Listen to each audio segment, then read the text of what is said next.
Well, welcome back, Restless Spirits. Today, you may notice with me that we have a gentleman who I think you're going to be quite intrigued with. Let me introduce you to George Popov well, you do a lot of things, right? You're a writer, director, but what we're going to discuss is Sideworld. Well, yeah. First of all, thanks for having me. It's great to be here. But yeah. Try to do a few things. But yes, we'll be talking about Sideworld, which I presume that will interest your listeners the most. Yes, they are I think, going to be very intrigued because you narrate, but then I watched Village of the Damned. Am I saying did I Damnation Village. We Damnation? switched it around, so it's not exactly the same as Village of the Time. So Oh, but there's an association there. So don't worry. That's that, that is true. Damnation Village. Yeah. I knew I was getting it wrong. I was like, wait a second, it's not the little kids, but it's a lot of damned villages.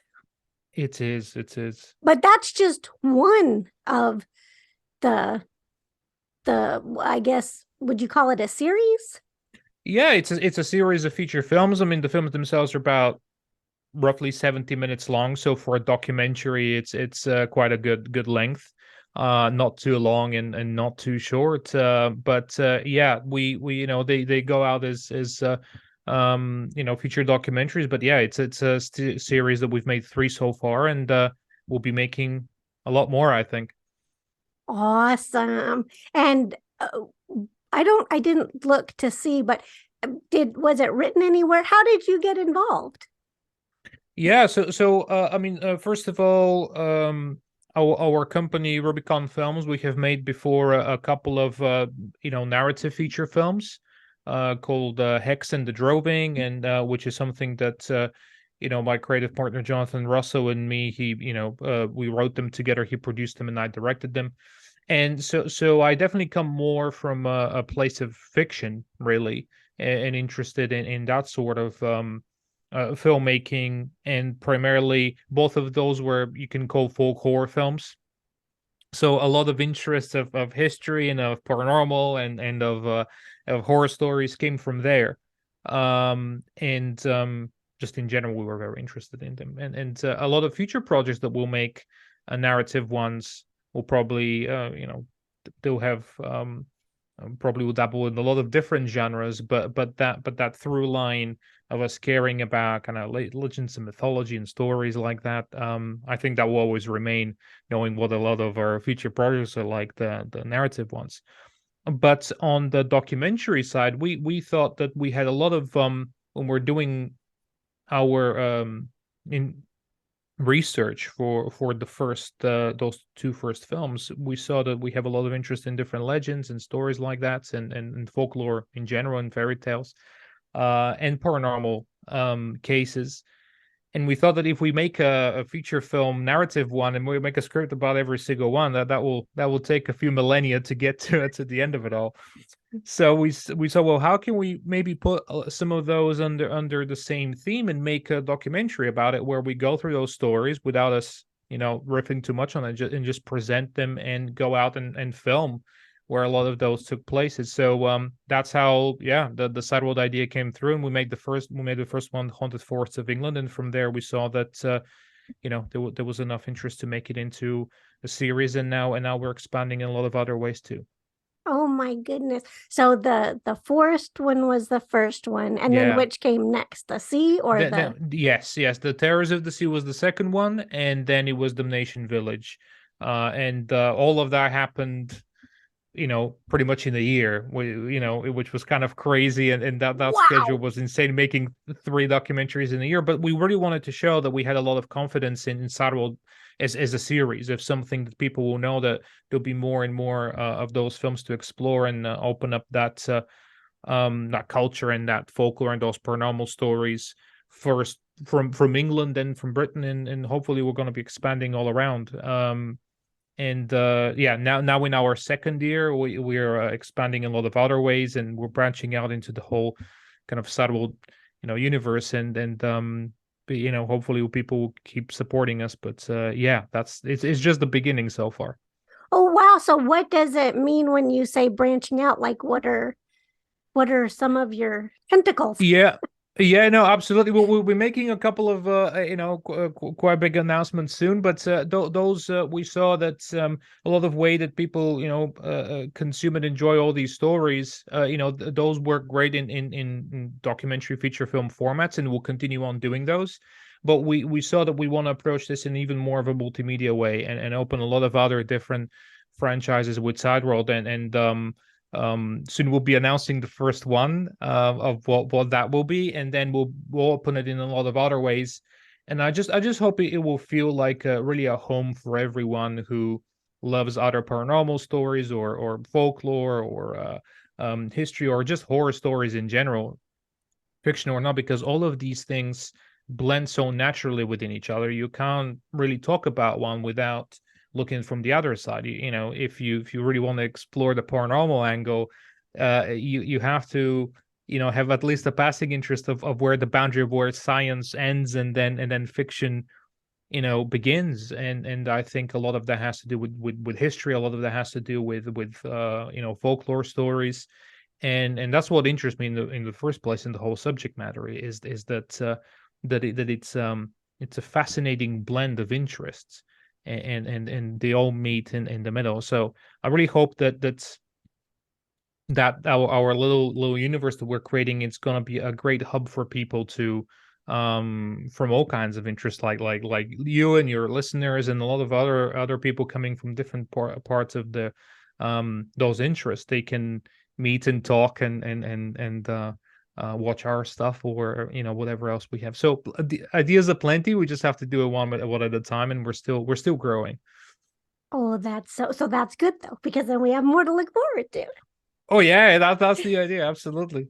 Oh, that's fantastic. And you're right, you guys really did a fantastic job of merging, like it all starts from real things, so that's the history, but some of the history, I mean, it's horrifying, so you Yeah. get a real horror story, but then it does lend like what is happening in the Yeah. places that you investigated in Damnation Village were, I mean, some of the most storied from the UK. So that was, well, I guess I should say, because I'm acting like everybody's seen it, but it was Pluckley, Prestbury, and Eyam, right? Am I Yes. saying, Yeah. Absolutely. Yeah.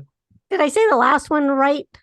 Yeah, yeah, you pronounce it better than I did the first few times, and then the more English people get it because it's I guess it's Eam is the best That's pronunciation, it. but a lot of the pronunciations don't make any sense, which I'll be the first to acknowledge. So but no, they're wonderful places, and no, you're right. You're not giving anything away that we wouldn't tell people anyway, which is because like we really want to know that we're going into those three villages trying to uncover those stories, and there's a different reason why we go into each and one of these, because Pluckley and Prestbury sort of vie for the first place of most haunted village in the whole country, and then Eam also comes in after that for a completely different reason as well, and we that's why the story kind of like takes a sharp turn there, and we go into the paranormal, but we mainly go into the story of why this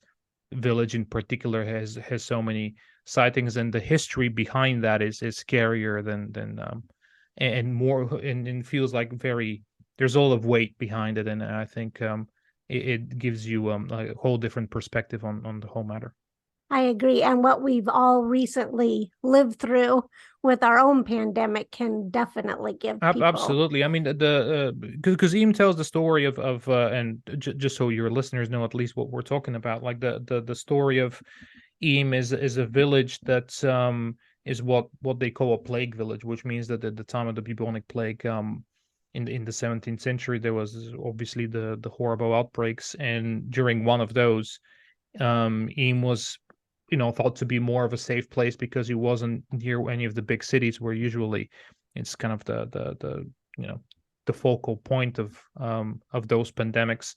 But the plague managed to get in, and then the villagers made the huge decision and sacrifice to completely quarantine themselves, and even while still 90% of them were healthy, they didn't allow themselves to try to escape from it because they wouldn't know who was they can take the plague with them, and that contained them and pretty much saved the lives of all the towns and villages around them, if not more. But condemned a lot of them to a really gruesome death, of course. Mhm. And you know, discovering the story of Eyam and going through all the details of kind of the day-to-day almost fashion of the horror that they experienced and the sacrifices they all name individually. Yeah, it was a really interesting and impactful way for us to do something like that with Sideworld, because again it showed how real life connects with all the paranormal stories. And then it's a village like that, you see what happened there, and you probably go like, well, how could it not be haunted, right? How could it not have like all this energy there? And whatever causes all these events, um it all comes from somewhere, like there has to be some reason behind all these things. And we see that the cause and effect there are incredibly um dark, but at the same time there's a lot of positiveness that we learn about what humans used to do back then, and maybe we can learn something from them, to be honest. So I agree. It's a little bit of, compassion and thoughtfulness. And yeah. speaking, you said a key word, impactful. It was super impactful when after that part you showed all the names. I mean that Yeah, it's one thing to hear about it, one thing to see it, but something about seeing those names was so visceral. It was like, oof, that's a lot of people too. absolutely. We felt like we had to, is especially because we went there to film, and I was there with my cameraman, and we were going through all the shots we needed to tell the story and everything. But when you're there, you really feel the weight of it all, like, and you're surrounded by all the plague graves, but at the same time it was a very positive experience. I know it sounds probably a little bit weird, but No, the people there were so, probably one of my favorite places to film in all of the Sideworld films so far, in terms of how, because of, I guess, what happened there, and they lived there their whole lives, and of course some of those survivors are their ancestors. They had this like dark sense of humor about it, and even though they were completely surrounded by, because there's a lot of museum houses, of course, and you see some of those plaques that we're talking about that says, when and how, like, this whole family died or this whole family died, and we go through the whole story about it. But yeah, there's a different view of life almost in that village, and they kind of embrace the tourism without making it tacky or kind of exploitative and cheap. But by no means they're trying to be like, oh, don't talk about the plague. No, they embrace the fact that we were there to share that story. And yeah, I wasn't expecting to be so welcoming, but it was, and they were absolutely brilliant. that's awesome. And that was going to be one of my questions. Like, where have you enjoyed going? So now we know Yeah. that's one of them. Was there anywhere else in that film or the others that really Well, made everywhere you? really. I mean, it's. I have to. I mean, I know it's a horrible answer, but no, I that's one of the reasons why we make those stories, is that we get to explore a lot of different types of surroundings and biomes and types of people and everything. And I think with every film, probably I've had a favorite. I mean, I have to say, in Haunted Forests of England, the kind of the first type of place that we explored in Sideworld as a whole was Wisman's Woods in Dartmoor. And that one, just in the way it looked, those trees and that forest and the stories there of the huntsman and his hounds and all of that, it was so a mixture between fairy tales and Sleepy Hollow and all of that. It was such a wonderful, almost uh, fairy tale atmosphere that yeah, I have to say they felt incredibly otherworldly, but then also peaceful and really, really just enjoyable to be in. That's what I was going to ask. When you were making these films, did you guys have any kind of experiences or? Yeah, I mean, I know most people do, but I have to say, is I wouldn't say anything that I can say for sure happened that I can 100% say that was a paranormal experience. And I know that probably people who are more familiar with invoking those, or they're looking for them, they might be saying like, "Oh, George, you had it. You just didn't know. You just weren't sure." Because I can only attribute it to feelings and moods and like certain places. But I always take that with a grain of salt because I'm a filmmaker. I live inside of my head. Like you kind of you make yourself believe in a thousand things, and I try to be rational because I really like to. I kind of have this weird viewpoint that if I'm trying to tackle Sideworld as a place where the line between fact and fiction is very blurry, and we're looking into that, then at least I have to know the difference between fact and fiction where that line is not, right? And I'm trying to be a bit more both a believer and a skeptic where that makes sense. And then in everything in the middle, I want to be open minded for, because you can't really place it. So there was a couple. I have to say, when we went into kind of the story that we end with in Haunted Forests of England, which is a story that I think everybody will be very curious about, because I was just as a fan really when we were researching it. It was the third forest, Epping Forest, which is very close to London, and is the story of the suicide pond.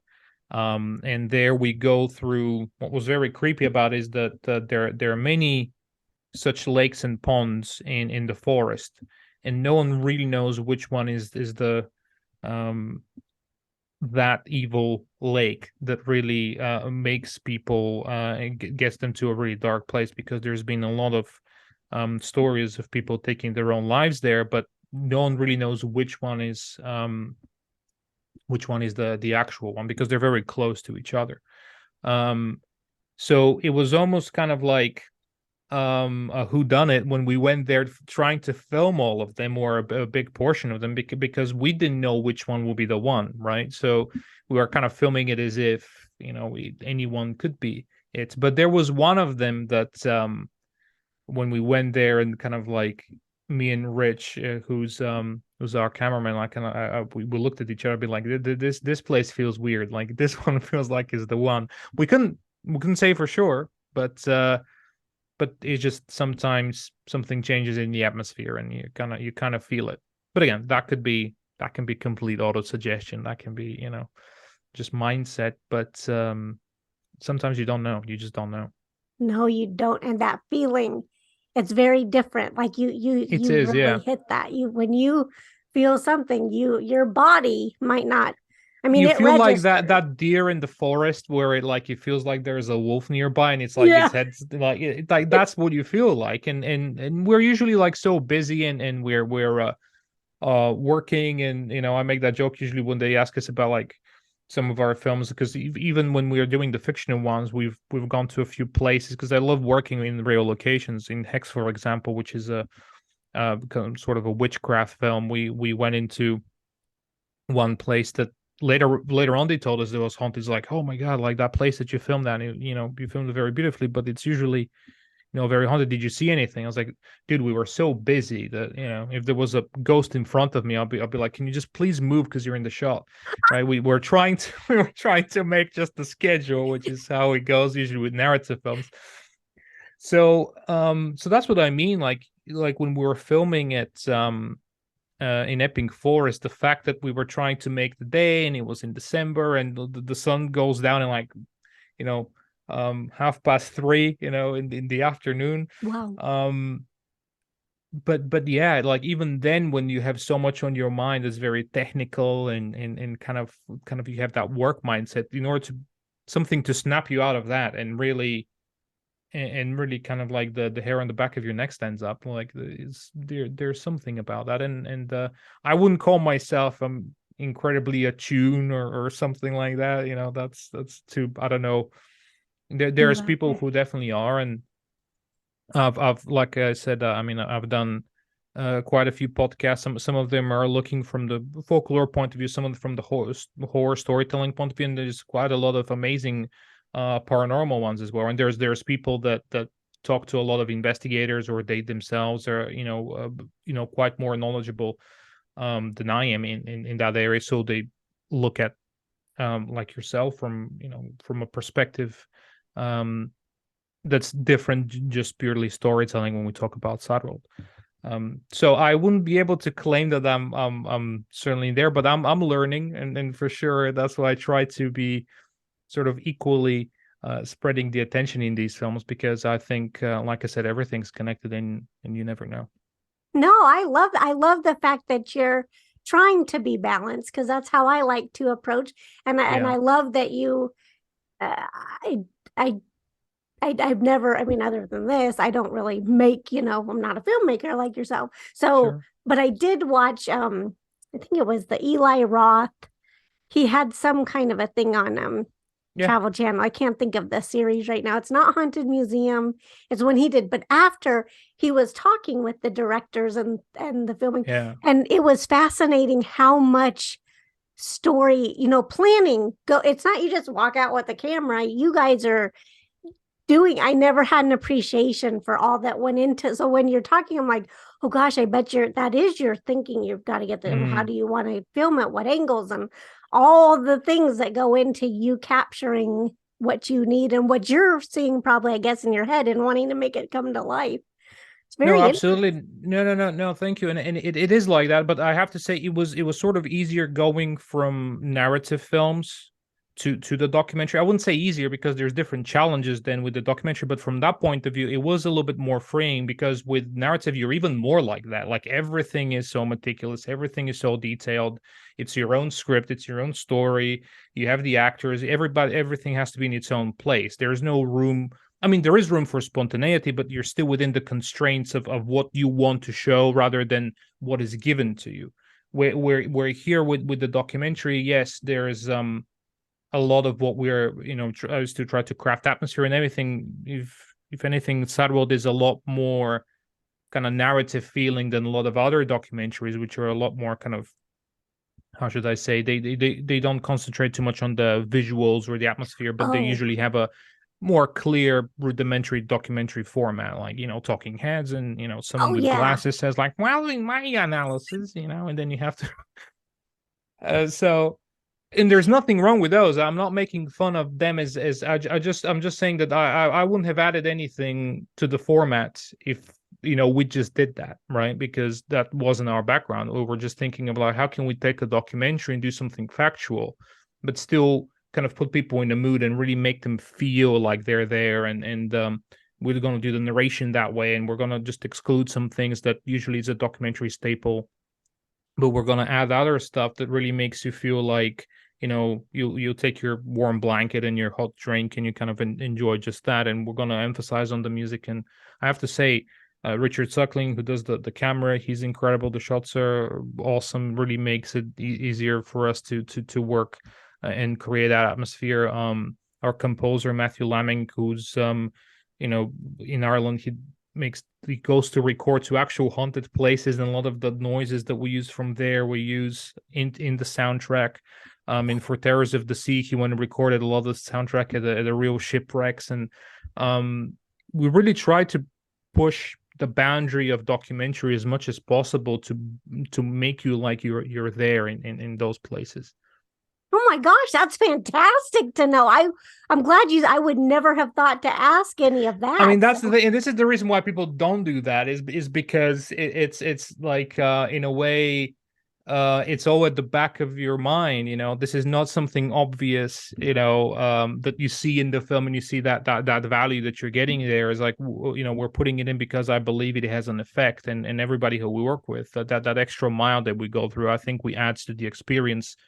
And that's why Starworld is, at the end of the day, is more of an experience than necessarily a ghost show with someone with a flashlight going in the basement. And I think there's a lot of people who are really good at doing that. And like I said, the good ones, right? Because there's some that are not that great.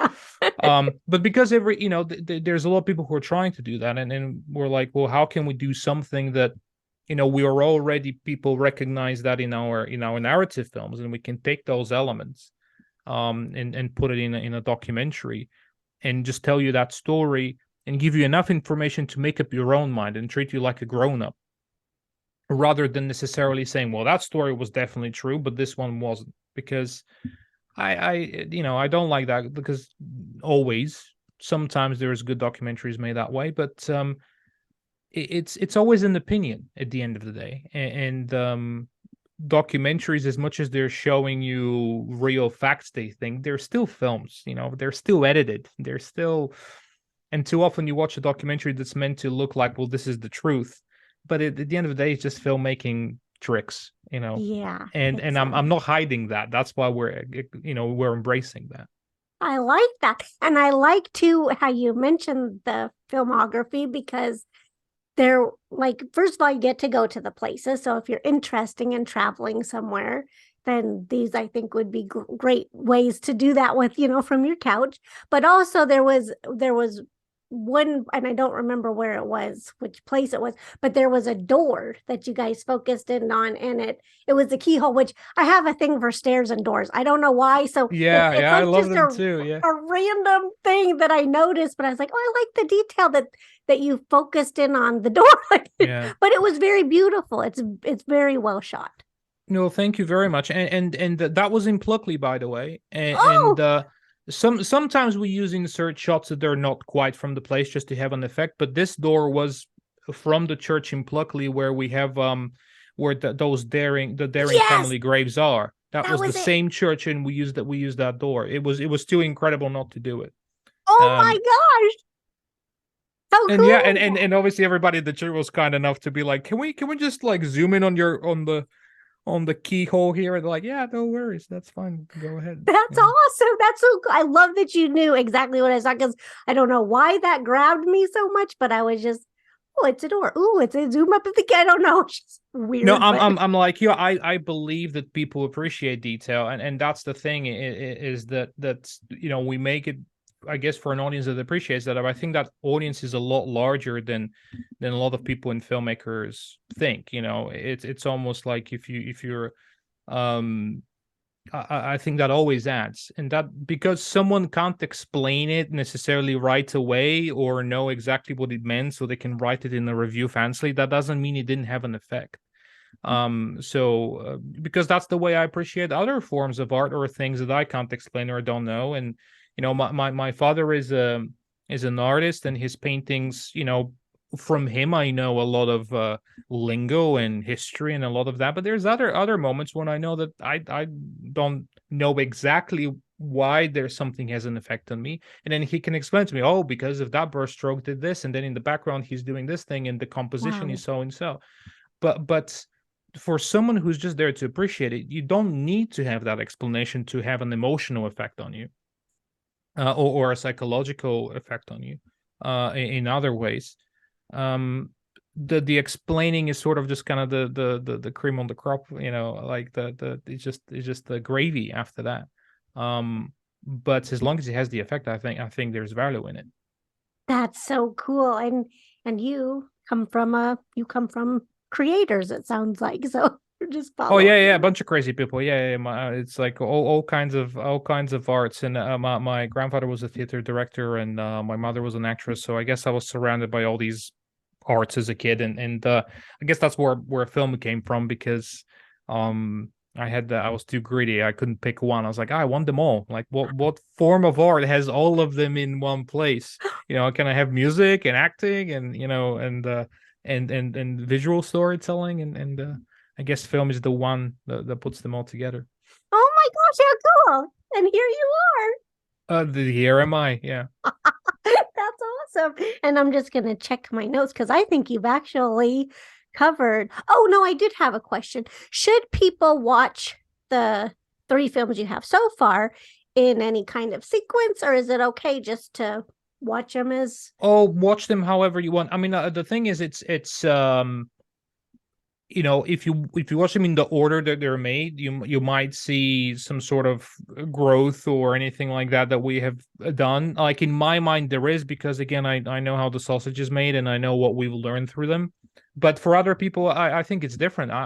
We have probably the exact same amount that they say that the first one's their favorite, that the second one's their favorite, and the third one's favorite, which is good, which shows that none of them are really bad, or vice versa. But I would personally watch them kind of like in the in the right season. There's something about, Damnation Village came around, at the time when it was just November, and Mm. there's something.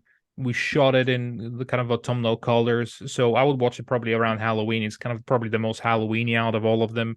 Okay. um where Terrors of the Sea, it's when you think about sea, you think about kind of in the summer, but it's Summer. quite still quite dark and cold sea. But so I don't know, it's just whatever you fancy. And